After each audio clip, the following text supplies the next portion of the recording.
Thank you for joining us for Coastal Connections. I am your host, Ashley Smith, and we are getting ready to get ready for summer. We're not there just yet, but this is the time of the year where we start talking about festivals and outdoor activities. So let's dive right into this episode talking about the Norfolk Fringe Festival. If you're not familiar with what that is, we're going to talk about it right now. Joining me is Christine Faust with the Fringe Festival. Thank you for being here with us today. Oh, thanks so much. The Fringe Festival. What is that? That's a great question. Yeah. So at the Virginia Arts Festival, we really like to have a lot of different types of things. We like to think that everyone in the community could find something they're interested in. So the Fringe Festival is a great opportunity to bring in some things that are a little bit more offbeat. Okay. A lot of our season is dedicated to, these big classical masterworks and ballets and orchestras and things like this. But the Fringe Festival is kind of another side of artistry that maybe people don't really know us for. So we might have groups that are doing avant-garde theater or comedy or music that's, kind of genre defying. So we try to just bring these different things in for a different take on the arts. Interesting. It's like thinking outside of the box in Hampton Roads. Absolutely. I love that. Okay, so how long has this festival been going on? This is not your first year. It's not. So this is the 21st season of the festival in general for Virginia Arts Festival. This is only the second year for Fringe Fest. So it's very much evolving, and we're just trying new things and hoping that people come out and like what they see. And speaking of new things, of course, you have your first year last year and you learn what you like, what you didn't like. What's new this year? So we have a couple of really fun things that are definitely different this year. There's an outdoor creative installation called Play Me, I'm Yours. It's by this British artist, Luke Jerram, and we're partnering with the Chrysler Museum of Art on this. Okay. So we're decorating 13 pianos that will be installed across downtown Ghent and Church Street.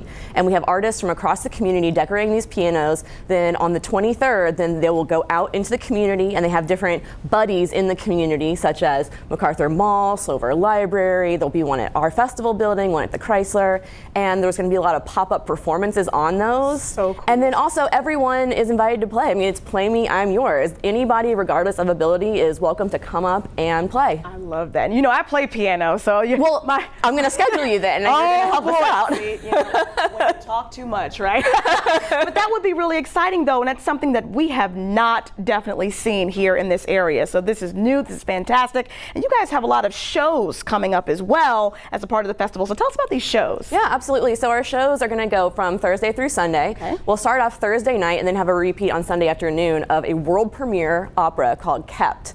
It's a very creative opera. It's actually a ghost story, and it's been really fun to watch this whole creative process. It's kind of a product of our John Duffy Institute for New Opera. So we set up people to mentor new composers and work with them in their career, and this is kind of the culmination of that is now we get to premiere one of these people's operas. So that'll be very exciting. It's at the Addicts Theater, and we've gotten to pop into a couple of rehearsals. The music is absolutely beautiful, so we're just very excited to premiere a new work. We have a lot of artistic people in Hampton Roads, lots of different bands and groups and lots of different sounds as well. If there's someone who's not a part of the Fringe Festival this year, maybe hearing about it, watching it right now, want to get involved, how do they get involved, and what's your criteria for being a part of next year's Fringe Festival? So we really try to look at it as a whole. The things that we have this year, it includes music and theater and all these different things. So we want to find something again that's maybe something for everybody. So we're always looking for new artists and new ideas. They can always contact me, and we always keep files of really interesting things that we find, people in the community, people outside the community, and then every year it's kind of just a big puzzle trying to put it all together and make a festival out of it. Absolutely. I can imagine, because there's so much great here right in our area, a lot of fantastic people and a lot of artsy types of people, you know what I mean? You just run into so many of them and they're so fantastic. I want to make sure people know how to get in contact with you, so I'm sure we have some information we can put up here as well, but give us the rundown, number, website, ways that people can get in touch. Yeah, absolutely. So the best way to find out about our events is vafest.org. You'll see up right on the top there's a Fringe Festival button. It'll run through our shows. As I mentioned, we have the opera, which is great. We also have a couple of avant-garde musicians. One titles her show Hip Harp. She's actually invented an electric harp that she wears, so she does everything from classical to rock covers. We've also got a show on Sunday called Suitcase Junket. He is a one-man band and he can play it all. Oh, so just all sorts of fun things, and you can find that all on our website and purchase tickets through that. Perfect. The Norfolk Fringe Festival, May 25th through the 28th. A lot of great stuff. vafest.org for more information. Christine, thank you. Thank you. Right back.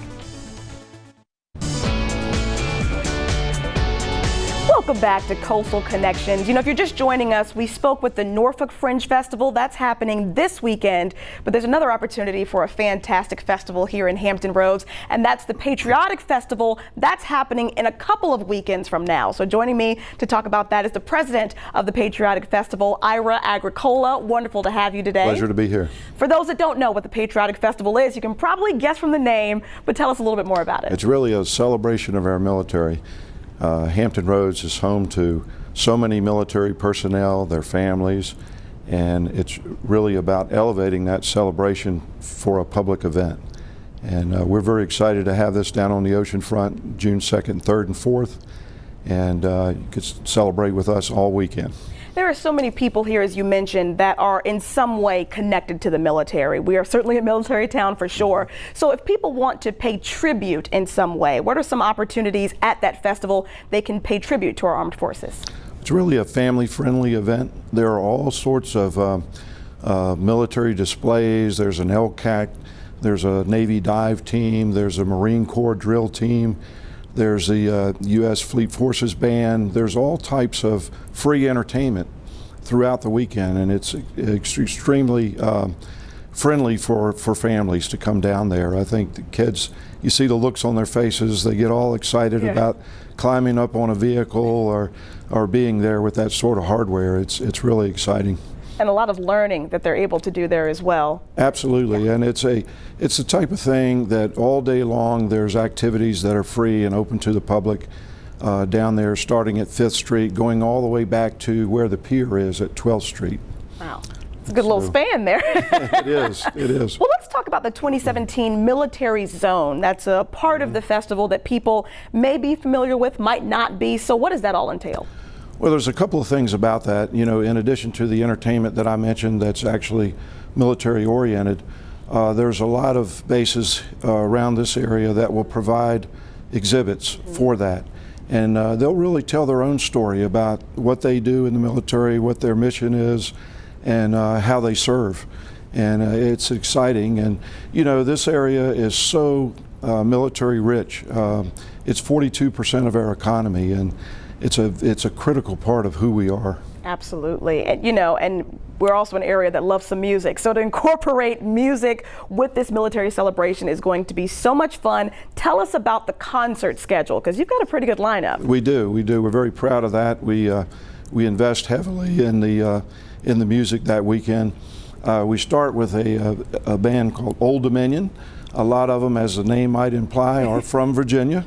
They've really made it big on the country scene, and they're on a great upward trajectory. Saturday night we have Darius Rucker. Nice. Darius is no stranger to this market. He's played it a number of times, and then Sunday we finish with Jake Owen. And all these concerts are at 7 o'clock, and the gates open at 5. Okay. And we're really looking forward to huge crowds again. If you look at our website, patrioticfestival.com, you can see a lot of aerial photographs, and you could see what 25,000 people look like on the beach. And we're very excited about this year's lineup. I think it's very strong, and ticket sales are great, and we're looking forward to another successful weekend. Now, you mentioned another successful weekend, so tell me, how long has the Patriotic Festival been in existence here, and how did the whole thing get started? Well, it's actually been 13 years, and the event really got started. We were in a very divisive BRAC process that threatened to close Oceana Naval Air Station. And there was a lot of negative publicity in the newspaper and so forth, and that's not who we are as a community. This is one of the most patriotic communities in the United States. So we really wanted to get together and put on a festival that saluted the military and their families and told a different story, told the story of who this Hampton Roads community really is. And for 13 years we've celebrated in that way.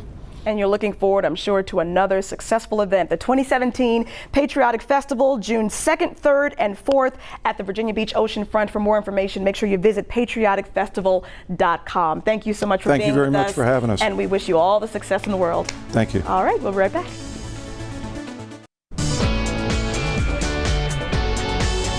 Welcome back to Coastal Connections. This is an issue that is near and dear to so many hearts right here in Hampton Roads, and that includes my heart. That's cancer awareness, advocacy, education.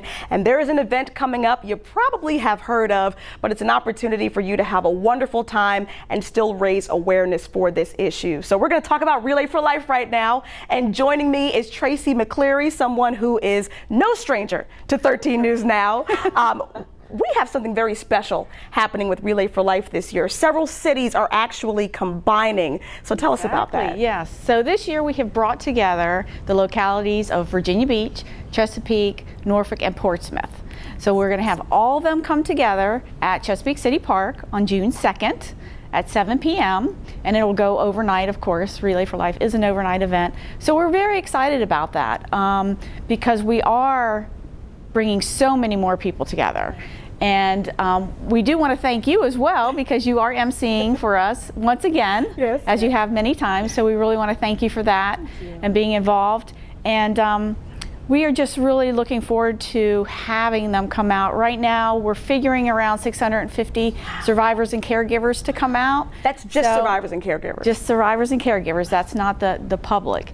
And one thing that there's always a misconception about Relay is that so many people think it's a run. Right. It is not a run. Right. You do not have to run anywhere. That's right. So yes, come out and walk. You don't have to be a member of a team if you don't want to be. You can just come out and join everyone. The public it's open to the public, and you can come and go at any time. We have a lot of activities. We have bands. We have just so much stuff going on. Of course, fundraising.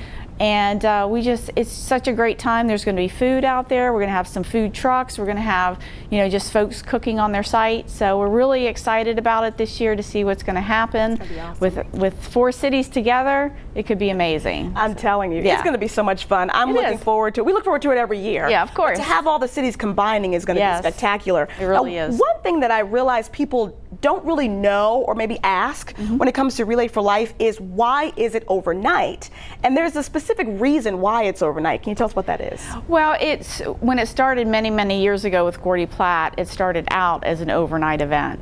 So we're trying to keep it alive. It really is. It can be a lot of fun. It can be great fun.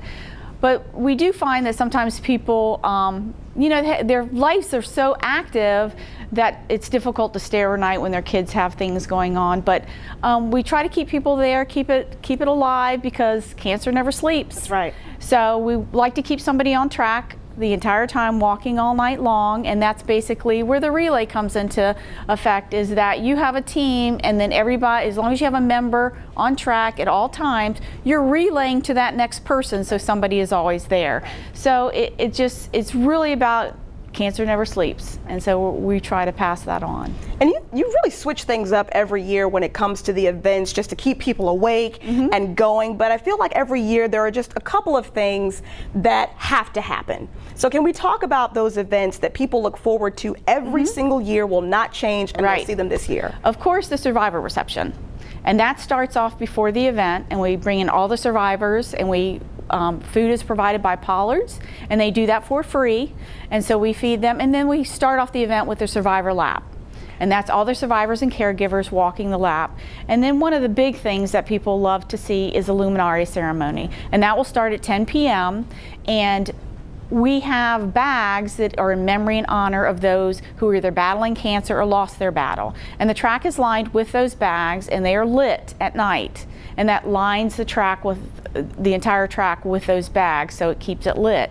And then we have a ceremony at that time, so we can remember and we can be thankful for the loved ones we still have in our life, as you know, with your mother. Absolutely. And it's just a wonderful event. If you've never seen a luminaria ceremony, you really need to come out and take a look at it, because there's nothing like it. It really is not. And we have a few seconds left. I just want you to let me know, when do you stop taking teams?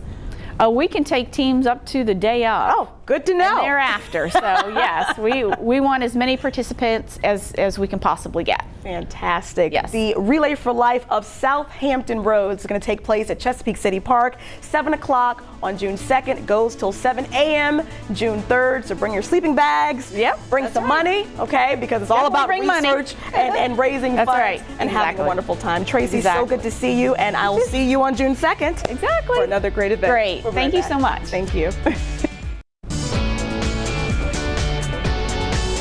All right, welcome back to Coastal Connections. You know, it is always a good time to talk about some good food. So, from crab cakes to cupcakes, MacArthur Center has you covered this summer. We are talking about the food truck rodeo, and joining us to tell us more about that is Karen Hustleby. So good to see you. Nice to see you too. Thanks for having me. This is really cool. You know, food trucks is not something that's always been around, that whole concept, but it's really blown up over the last few years here, and you guys are doing it so big this summer. So tell us about it. Yeah, we're really excited. So starting June 2nd, we're going to have Friday night food truck rodeos. So we partnered with Eat the Street 757. Okay.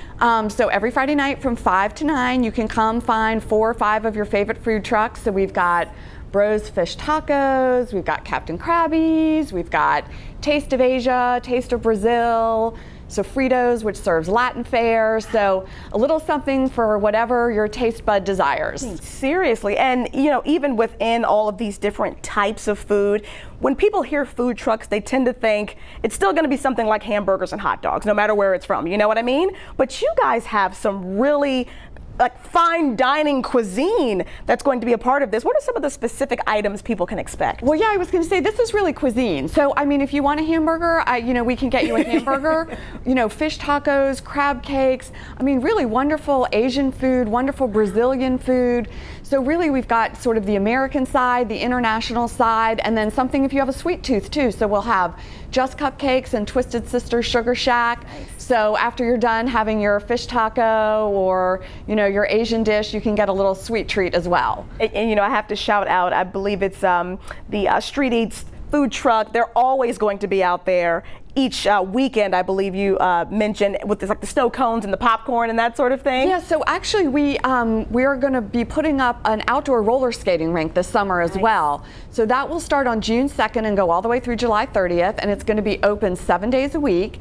And Street Eats USA food truck will be out there 7 days a week as well. So we'll have the Friday night food truck rodeos, but if you're out, on a Wednesday night to do a little roller skating, or a Saturday afternoon to do some roller skating, Street Eats will always be there. And there is nothing more summer than popcorn and snow cones. Right? I know. You can get a good a bit of exercise on the roller skating rink, and then you can go have a little treat for yourself. Well, and I'm sure that inside MacArthur Center as well, there are some attractions to bring folks inside while they're there too. So what's going on inside MacArthur Center? Well, the nice thing about coming to MacArthur Center, I hope, is that we have a little something for everyone, right? So you can come and you can do your shopping. You can take your kids, if it's a rainy day, to the play area that we have inside, or maybe you want to see a movie, or if you don't want to eat outside at the food truck rodeo, you can eat inside at Texas de Brazil or California Pizza Kitchen. But then we'd like to add those outside amenities just to give people another reason to come downtown and another reason to come to MacArthur Center. So I think the roller rink will really do that. And we have some really fun partnerships that we're doing with the roller skating rink. So you were talking earlier to the folks from the American Cancer Society. Yes. We're actually going to do a rollover cancer survivors skate. Awesome. So we're excited about that. We have a partnership with the American Red Cross and the Dominion Derby Girls for a roller derby Red Cross blood drive. My goodness. And we're doing an event with Hampton Roads Pride leading into Pride Week. Wow. So we've got some charity partnerships. We've got this great partnership that we're doing with the Dominion Derby Girls. They're actually going to do an Army versus Navy exhibition bout on opening day. So if people are not familiar with roller derby, it's a great way for them to come out and see what these incredible female athletes do. It's really amazing.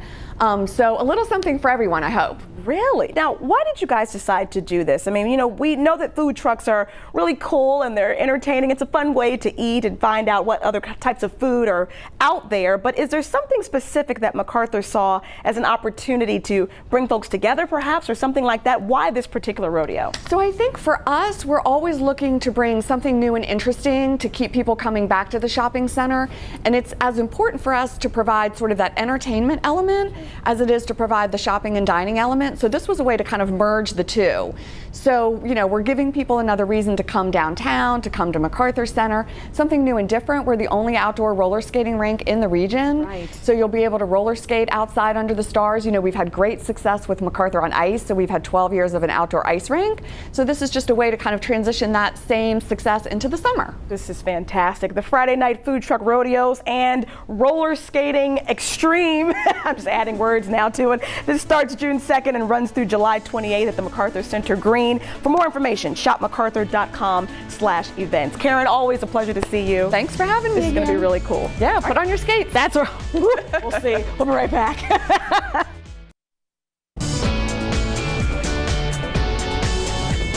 Welcome back to Coastal Connections. You know, when you think about summer here in Hampton Roads, there are a ton of 5Ks, runs, walks, all sorts of things. But there is one where if you run, walk, or participate in some way, you can get a little motivation and inspiration for yourself. So we're going to talk about the Goal Seekers 5K Run Walk. And here to talk about that is the race director, Tasha Turnbull. So good to see you. Yes, good to see you too, Ashley. This is really cool, and it's something a little different. Of course, a lot of folks have participated in 5Ks before, but yours is special. Tell us why. Yes, I wanted the race to be about the people running.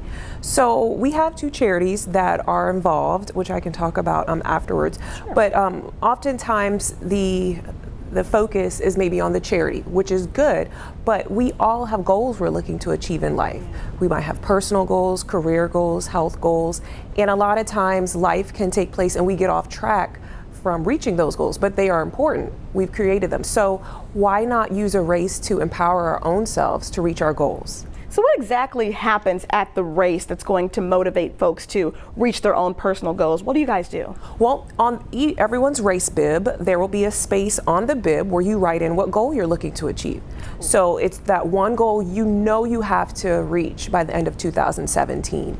And then also we'll have a big vision board as well there where we want everybody to come a little early, write down their goal, and you put it on there. So we want 2 touch points to try to remind you while you're running or walking and when the race is over with, like, hey, that is something I set out for myself in February, March. Let's pick it back up and finish strong this year. I love that. The motivation, Yeah. the inspiration behind it is just really cool and very unique for this area. Yes. Now, you mentioned a few minutes ago, or seconds ago, I should say, charities. Yes. So there are charities involved with this run walk as well. Yes, one is the Beach Health Clinic. They provide comprehensive medical and dental care to Virginia Beach residents that are 200% or lower than the poverty level. Mm-hmm. And also it is staffed by volunteer doctors and nurses. So I was like, you can't beat that. Both ways they're doing something great for the community. And then Clever Communities in Actions is a great nonprofit organization that is helping communities from within to find resources to help make the community safer, improve the quality of life for the youth in the community, find an outlet for them, the elderly, and everyone. So it's not like we need to go out of the community to try to find assistance, but use our resources within. So I loved what those 2 nonprofits are doing in Hampton Roads, so I wanted them to be beneficiaries of some of the proceeds. And it just lines right up with your vision for Goal Seekers anyway. Yes. That works out so well. Well, I'm sure there's going to be a lot of activities and things like that for the kids, for adults. What else can people expect at the race? Well, along the race route, and I do want to mention that people can walk or jog or run it. That's good. Along the race route, you will have their cheerleaders that they will do. They'll be doing different cheers to empower you, to motivate you during the race. And then there will also be students from Virginia Wesleyan College and Bayside High School that'll be along the route holding up signs to motivate you at different points in time along the route. And it's at Virginia Wesleyan College as well. So again, we wanted to try to use the community around us. We'll have a live DJ, there's food as well that'll be provided. O'Connor Brewery, they are a sponsor too, they're providing beer. And it's just a great time to fellowship, meet some people, and you'll be able to see other people's goals. So you can be like, oh, you gotta make sure you reach your goal. And so you can connect with other people who are trying to reach their goals as well. You know, it's such a powerful thing to be able to physically say what your goal is. Yes. I mean, that's the first step in order to reaching it. So this is really neat that you're incorporating this into the walk and the run. We have a little bit of time left. You mentioned for the viewers that are watching, there might be something special for them if they contact you. Yes, you can go on our website. So to register for the race, it's www.goalseekersrace.com. And if you enter in promo code GOALSEEKERS10, no spacing, GOALSEEKERS10, you can receive $10 off. And that is just for anyone who's watching the show. We want the community to be a part of this. This is open to the public, and everyone has goals, regardless of where they are along their journey, whether they are 15 or 75. So I want people to use this race to literally run and walk for yourself. Fantastic. Thank you for joining us, Tasha, and have a wonderful day.